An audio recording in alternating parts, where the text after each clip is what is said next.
So in this video, I'm making the Mortise and Tenon joint for the post of the bed, which would be the headboard. And this is a bottom rail that is going to be unseen.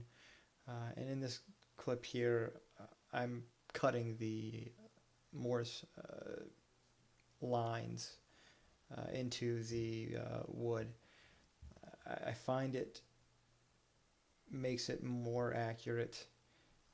But more importantly, when I'm actually routing the tenons, as I get close to the cut line, once I actually get right to it, you can actually see the last little bit of wood kind of pop off, and that lets me know that I'm at my cut line. So for me, it's a good visual indication when I'm routing to use a marking knife. And it's just more, it allows you to be a little bit more accurate when you're talking about a knife line as opposed to a pencil line. It's a little bit easier to see where to stop when it's a knife line. I've got the knife flipped backwards here because I'm actually putting it in the groove of the other mark so I can then move the roller right to it. And now I'm going to use the router to create the mortises. You can see on the second post that's closer to my body, there's two white lines that I marked with a charcoal marker. It's close to the line, if not right before it, just to let me know that I'm getting to it.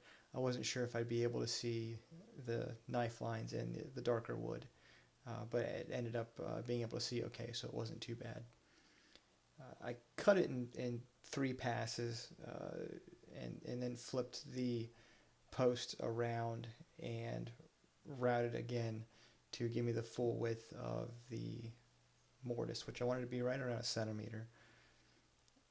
I did find that on the initial cut, when I got right to the line, like I said, that little piece kind of flew off when I got to the cut, but I found that I had it deep enough that when I got to the last cut on the tenon, the mortise, that I was able to go right up to the line because the cutter at that point was below the wood, so it wouldn't let me cut any further. It almost acted as a stop by itself.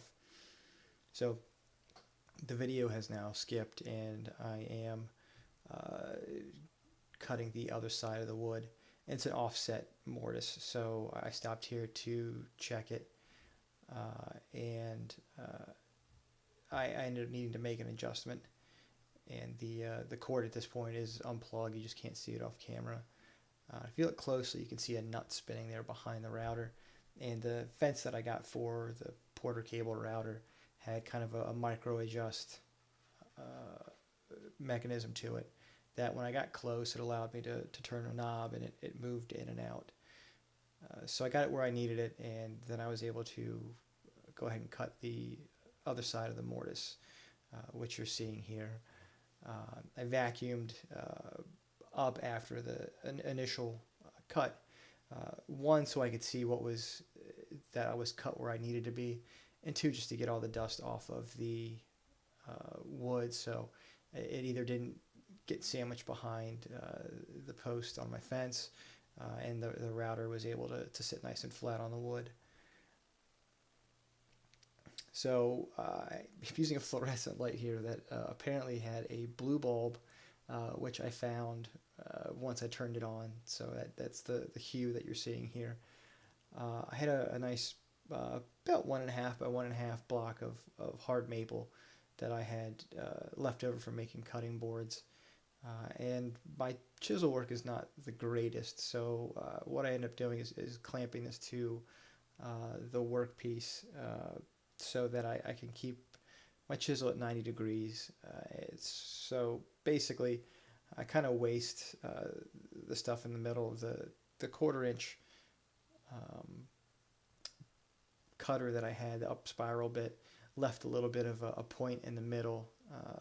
So I ended up chiseling most of that off, and then I was able to just go straight down and waste the rest.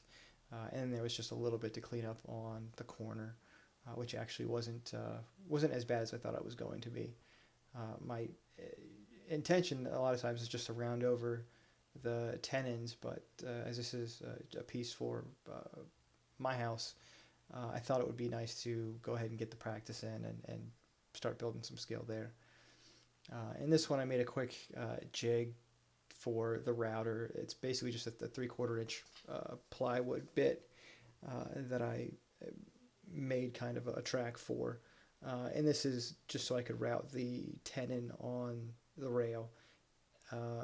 When they're small enough, I prefer to do them on my table saw, but this was about 5 feet. It's a queen size bed, so it was a fairly long rail, and I didn't really want to have to deal with trying to keep it square while I moved it through the table saw.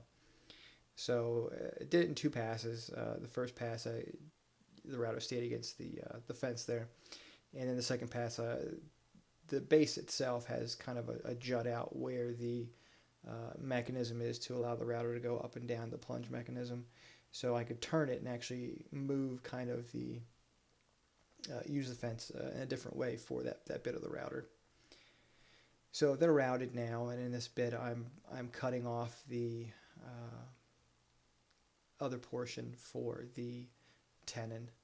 And if I guess had to do more, I may have found a quicker way to do it, but pull saws for me work quite nicely, and I feel I have a fair amount more control than the traditional push saws. I was able to get pretty darn close to the line and not go past it. And the same here. I was able to just kind of push the blade of the saw up against the wood and carefully cut the other bit of the tenon here and managed to stay in the waist the whole way, which is good. I think this is I don't cut many tenons this way just because I haven't had that many work pieces that were this big that I've had to do the project this way. So this worked out nice.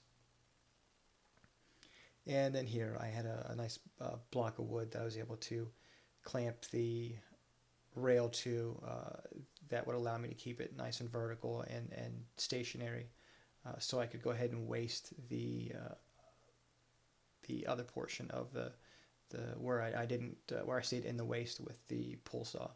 So I'm just chiseling down to or paring down to the